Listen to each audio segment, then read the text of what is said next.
บอกผมแล้วกันนะว่าอะไรจะคิดคือผมที่ไม่มาส่ง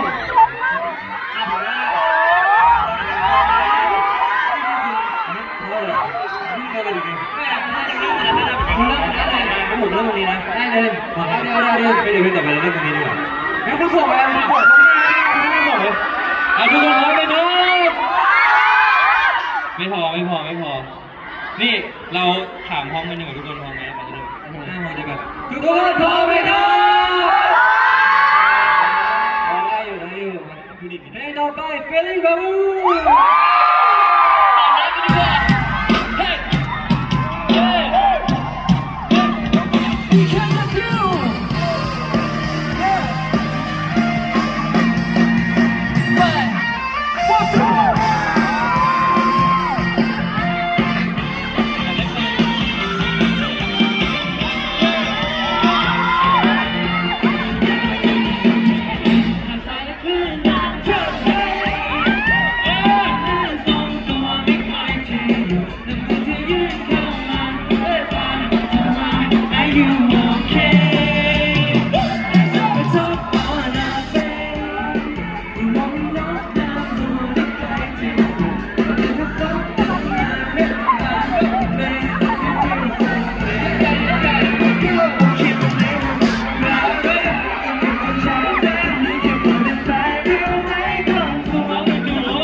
Baby, God,